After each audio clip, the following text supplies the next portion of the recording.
Well, since spooky season is here, today we're diving into a really fun topic: spooky but safe horror books for grades 3 through 5. Hi, I'm Jonathan, and this is Mr. Pearson Talks Books. I'm an elementary teacher who reads middle grade books so that I can make recommendations to my students and to other teachers, librarians, and parents so that we can connect students with the right books. Spooky but safe horror for grades 3 through 5. Now, these are the kind of books that give kids just the right amount of chills without pushing things too far. And we want them to feel spooky, but we definitely don't want them waking up with nightmares. Last thing I need are parents upset with me for the books that I recommend. Now, the books on this list are perfect for October read-alouds, for classroom libraries, or for just encouraging those reluctant readers who secretly love a little bit of scary. The first book I want to recommend is The Peculiar Incident on Shady Street by Lindsay Currie. When 12-year-old Tessa Woodward's family relocates from Florida to Chicago, she's not happy until strange things begin happening in their new Victorian house on Shady Street.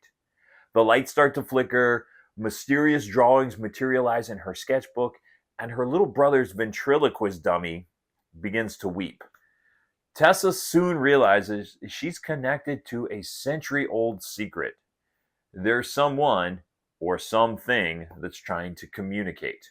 Now, with the help of her three new friends, one's a graveyard expert and a skeptical classmate, she begins piecing together the clues about the house's haunted past and the girl whose ghost might still be there. And what makes this more than just a ghost story is how it straddles the emotional terrain of adjusting to a new place, making friends, and understanding your identity. Tessa's fear is grounded in the practical. I mean, she's in a new school and a new city. She's lost some people. Even as she faces the supernatural.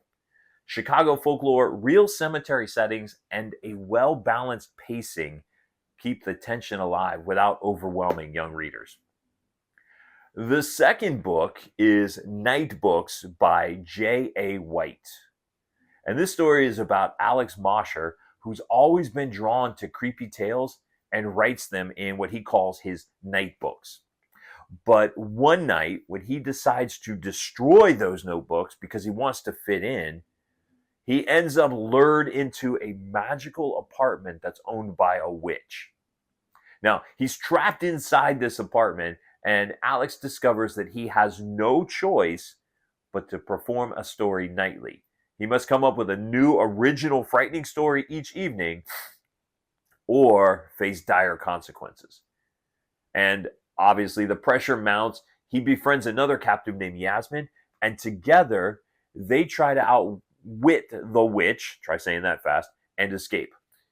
But creativity is finite, and the witch's domain is fluid, expanding, and of course, full of surprises. This middle grade fantasy horror leans into the story within a story structure, sort of like 1001 Nights, while weaving in themes of self-acceptance, like Alex's love of horror, friendship, and the courage to embrace one's uniqueness no matter what other people think. The third book is called The Stitchers by Lorien Lawrence. And this is about a girl named Quinn Parker, and Quinn is 13, and she's still trying to recover from the death of her father, who was a police officer. And she's long been obsessed with something she calls the oldies, which is a group of elderly neighbors on her block who never seem to get any older. Her father had believed there was something supernatural about their longevity and their ability to stay young. And when Mr. Brown, one of those neighbors, suddenly displays a youthful vigor, he's running with the same scar that Quinn's dad had, Quinn becomes determined to uncover the truth. She partners with her friend and neighbor, Mike Warren, whose approach is a lot more scientific than just supernatural, and together they pretend to date so they can better investigate the oldies. But as Quinn and Mike dig deeper, they find that their prey is watching them back, and the stakes start to rise. Now, this is the first book by this author, and it locks horror tropes, youth, aging, the unknown next door, into a tightly paced mystery. Quinn's grief and her shifting relationships and her need to make sense of things ground the supernatural in the emotional reality.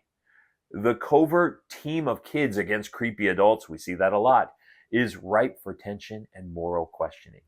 Book 4 is one that I really enjoy, and that's Spirit Hunters by Ellen O. Harper Rain's life has been in flux. She just moved from where she lived in New York into a strange old house with her family and her younger brother Michael. And Harper thinks something's off, but after Michael begins conversing with an imaginary friend that no one can see, she begins to remember fragments of things that happened in her own past that she's not been able to recall.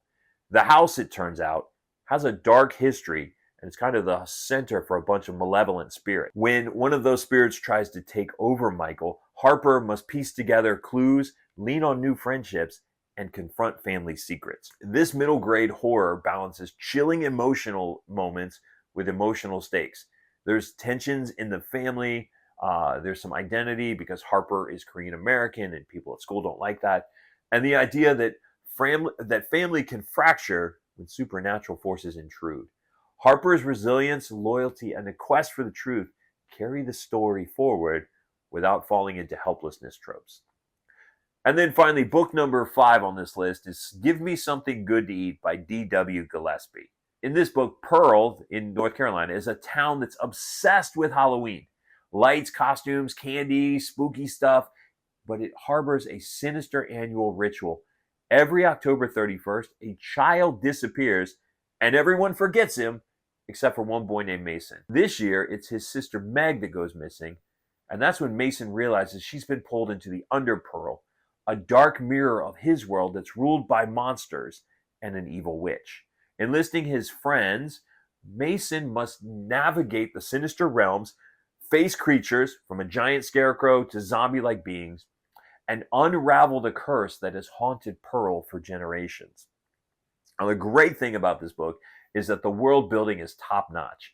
There's a lot of creepy imagery, the monsters are imaginative, and there's a sense that the ordinary and the extraordinary can bleed into one. Now, at its heart, Give Me Something Good to Eat is about memory, it's about sibling love, and what it takes to resist an oppressive system that wants to get rid of the vulnerable. So whether your kids are ready for a full-on ghost mystery or just dipping their toes into something lighter, the books on this list strike the balance between spooky and safe.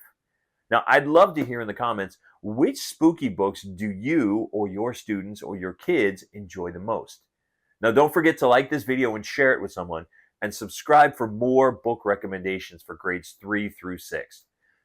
If you are interested in reasons why children should read spooky books like the ones on this list, please click on the video that's going to pop up next, and you can find out my 5 reasons. Now, as always, my name is Jonathan. This is Mr. Pearson Talks Books. We'll see you next time.